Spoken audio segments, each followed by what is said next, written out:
Yet another one.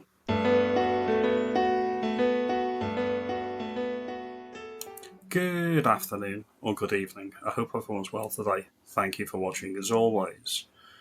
There seems to be a bit of a deviant problem with the BBC. I don't actually think it's exclusive to the BBC. It seems to be a establishment-wide. And when I say establishment-wide, I mean anybody who gets into a position of power or authority in government, potentially the royal family, with the former Prince Andrew, the BBC, or any of the other institutions we have, possibly in the universities as well, although nothing's come out, and the church, obviously the Church of England. And it is all tied to power. It's all tied to, once you get your fingers in the pie, once you get into the circle of trust, into the inner sanctum of the tent, of the establishment, as long as you play by their rules, as long as you play their game, i.e., you operate in the system as it is, you don't actually try to bring it down, then you're protected. This may be why they refer to Rupert Lowe as dangerous. On with the story. Scott Mills probed by police in a 2016 investigation over sexual offences with a teenage boy. The BBC star Scott Mills was sacked by the BBC last week, and the Mirror understands it has been linked to a previously unknown police investigation in 2016 regarding a teenage boy, which was dropped due to lack of evidence. So the CPS didn't move on it. A lot of people are saying that he's been sacked. Has he been sacked? Usually when you're dealing with the establishment, usually when you're dealing with people in the media, they're not sacked. They're given a gold-plated pension, golden handshake, and they continue to get paid.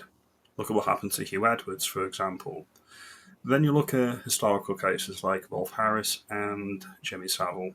Obviously, they didn't get golden handshakes, but there's a pattern of behaviour with those that are employed by the BBC. So we'll continue with the story. The Mirror also understands that the allegation relates to a historic relationship dating back more than 10 years.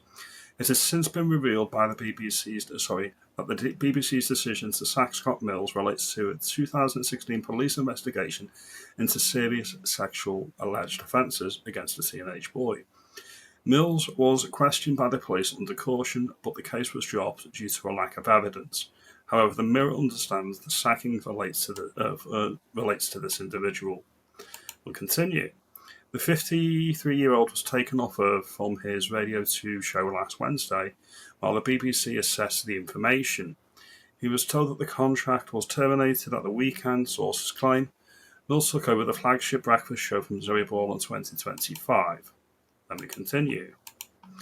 The BBC informed staff this morning who were said to be shell-shocked. Laura Clark, Director of Music, said in a statement to staff, "I want to personally let you know that Scott Mills has left the breakfast show and the BBC.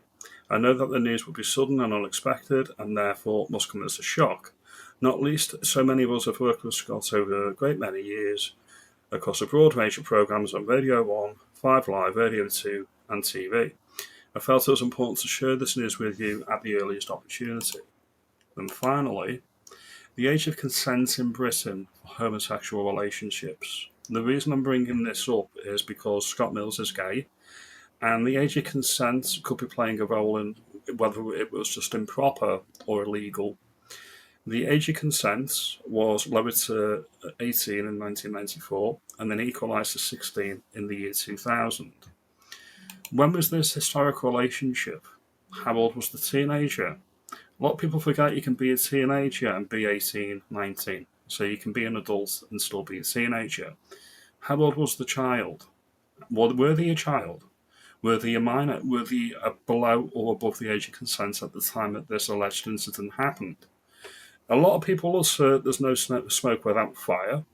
Some people may say that this is a preemptive measure because the BBC doesn't want to be taking further into disrepute. Where do you stand on this? Me personally, I'm of the view that something untoward did happen, something illegal did happen, and the BBC have acted on it simply because they do not want any further negative press. It's not about doing the right thing for the people, it's not about doing the right thing for the licence payers or the country at large. As always, my view, the establishment is covering its own arse and its own interest, which is to preserve the system as it is, not how it should be. These are just my thoughts. Your mileage may vary. Now, before this came out today, pun intended, I had no idea who Scott Mills was. I've not listened to the radio since we were forced to listen to it in school by our IT teacher, and it wasn't even Radio 2, it was Radio 4. Comment below, you let me know, do you think it was something illegal? Something merely inappropriate? Something untoward? Do you think that this is preemptive measure because the BBC just wants to protect themselves? All opinions are valid. Please like and share, and I'll see you in the next video. Take it easy.